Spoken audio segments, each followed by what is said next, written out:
ప్రస్తుత సమాజంలో కులం కోసం, మతం కోసం, అభిమాన నటుడి కోసం మనం ఫేస్బుక్‌ల్లోని, వాట్సాప్‌ల్లోని అనేక మీటింగులన్నీ కొట్టుకుచస్తున్నాం.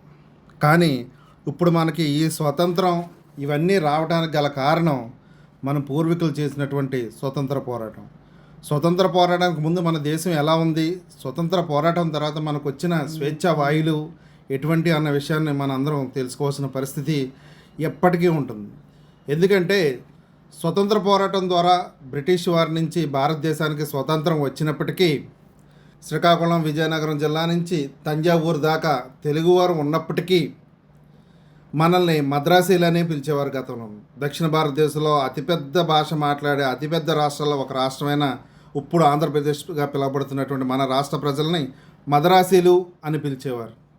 మరి అటువంటి సందర్భాల్లో శ్రీ పొట్టి శ్రీరాములు గారు ఆయన మెడ్రాస్ చేరుకుని ఈ తెలుగువారి మీద జరుగుతున్న వివక్షణ అన్నిటిని ఒక తాటి మీదకి తీసుకొచ్చి ఎట్టి పరిస్థితుల్లోనూ మనకి భాషా ప్రయుక్త రాష్ట్రం, ప్రత్యేక తెలుగు రాష్ట్రం కావాలని ఒక నిదానంతో ఆయన ఉద్యమాన్ని చేపట్టారు. అప్పటి ముఖ్యమంత్రి రాజాజీ ఎవరైనా సరే నాయకులు కానీ లేదా స్వచ్ఛంద సంస్థలు కానీ లేదా సానుభూతిపరులు కానీ శ్రీ పొట్టి శ్రీరాములు గారు చేస్తున్నటువంటి దీక్షకి వైపు కానీ వెళ్ళటం కానీ మద్దతు కానీ తెలియజేస్తే వారు అంతు చూస్తానని హెచ్చరించడంతో ఎంత రాజకీయం చైతన్యం ఉన్నప్పటికీ చాలామంది రాజకీయ నాయకులు అటువైపు చూడలేదు. చివరగా పొట్టి శ్రీరాములు గారు ఏకాకైపోయారు.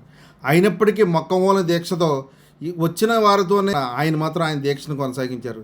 దీక్ష అంటే ఉప్పుట్లాగా పొద్దున్న కూర్చుని సాయంకాలం లేచిపోయేలా కాదు. 56 రోజులు ఒక్క మెతుకు అన్నం కూడా ముట్టకుండా కేవలం నిమ్మరసం అప్పుడప్పుడు తాగుతూ ఆయన ప్రజల్లో ఎటువంటి ఉద్రిక్తతలు రాకూడదు, మనం ప్రత్యేక రాష్ట్రాన్ని కోరుకుంటున్నామంటే విధ్వంసాన్ని కాదు అనే ఒక ఉద్దేశంతో ప్రజలను చైతన్యపరిచే ఉత్తరాలు రాస్తూ ఆయన నిరాహార దీక్ష చేశారు.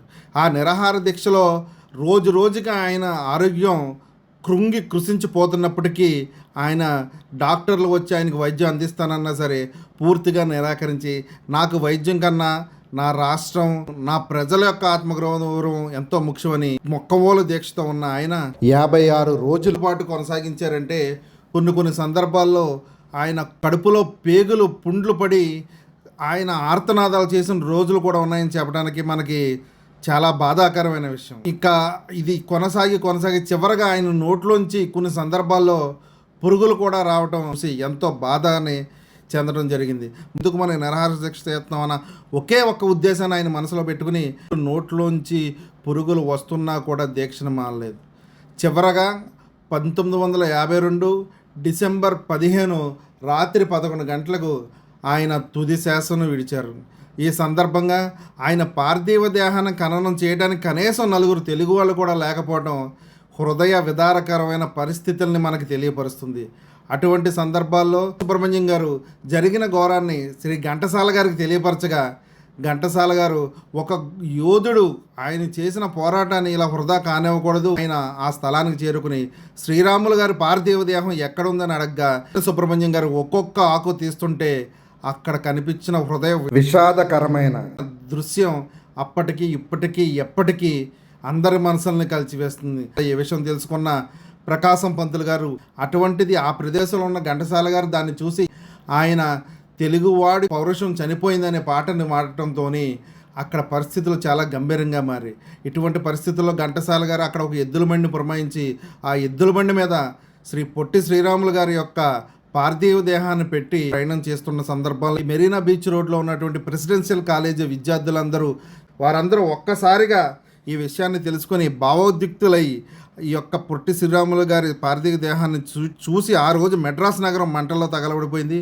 మరి ఆ సందర్భంలో పొట్టి శ్రీరాములు గారు మరణం అనంతరం జరిగిన ఘర్షణలో 8 మంది తెలుగువారు కూడా ప్రాణాలు కోల్పోవడం జరిగింది. మరి ఇంతటి త్యాగ ఫలితమైన ఈ రాష్ట్రం ఈరోజు భాషా ప్రయుక్త రాష్ట్రంగా ఏర్పడిన ఆంధ్రప్రదేశ్, ఆయన యొక్క త్యాగంతో ఆంధ్రప్రదేశ్ మాత్రమే కాదు కేరళ, కర్ణాటక కూడా గతంలో కొన్ని భాగాలు కలిపి మెడ్రాస్ ప్రెసిడెన్సీగా ఉన్నటువంటి రాష్ట్రాల కింద ఉండేది. అప్పుడు నెహ్రూ రాజాజీ చేసిన ఈ నీచమైన పనికి రాజాజీని పూర్తిగా మందలించి పార్లమెంట్లోనే అత్యంత వేగంగా ఆంధ్రప్రదేశ్ రాష్ట్రాన్ని ఏర్పాటు చేస్తామని ప్రకటించడం జరిగింది.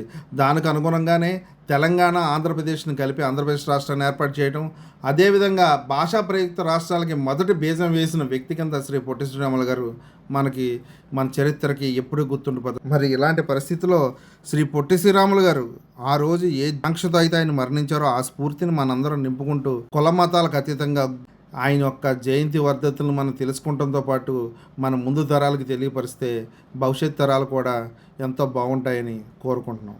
జోహార్ పొట్టి శ్రీరాములు.